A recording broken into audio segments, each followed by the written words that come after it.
Mais pour commencer, nous avons choisi de vous parler vaudou.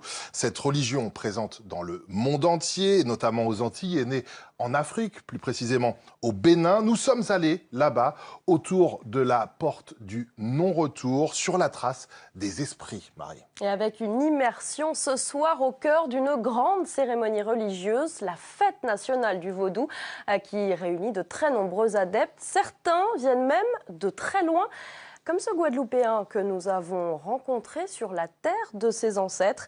C'est le premier volet de notre série consacrée au vaudou, reportage de nos envoyés spéciaux au Bénin, Nathalie Sarfati et Mourad Bouretima.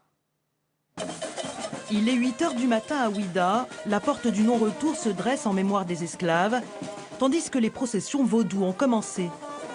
Au son des cuivres et des percussions, le cortège avance dans la ville, mené par le roi Dagbo Ounon, le chef suprême du culte vaudou dans la région.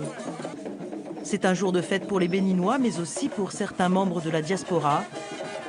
Julien Gillot a fait le voyage spécialement de Guadeloupe. Il marche fièrement aux côtés du roi. Beaucoup de Guadeloupéens sont à ma place et ils m'ont chargé justement de représenter la Guadeloupe, de représenter l'homme guadeloupéen qui est, on pourrait dire, l'homme nouveau, quoi.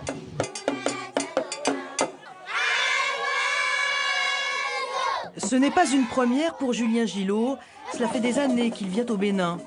C'est dans ce pays qu'il découvre le vaudou et qu'il tisse des liens étroits avec le roi.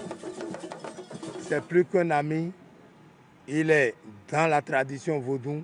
Ça fait des années, plus d'une trentaine d'années. Ça veut dire qu'il reconnaît que sa foi, la foi de ses ancêtres, c'est ça qu'il doit adorer.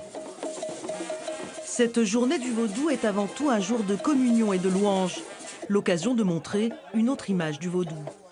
Les prières, les offrandes pour les divinités se succèdent. Des poules, des chèvres seront sacrifiées pour obtenir les faveurs des dieux. Julien Gillot y participe.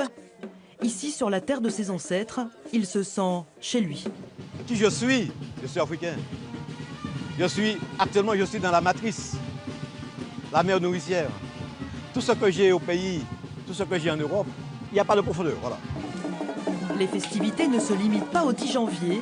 D'autres cérémonies auront lieu dans les localités voisines dès le lendemain.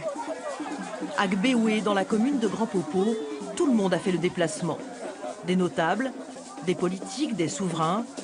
Le roi Dagbo Ounon, son épouse, et Julien Gillot, apparemment très ému. Le masque Zangbeto, gardien de la nuit et de sortie, on lui fait des offrandes pour obtenir qu'il repousse les mauvais esprits.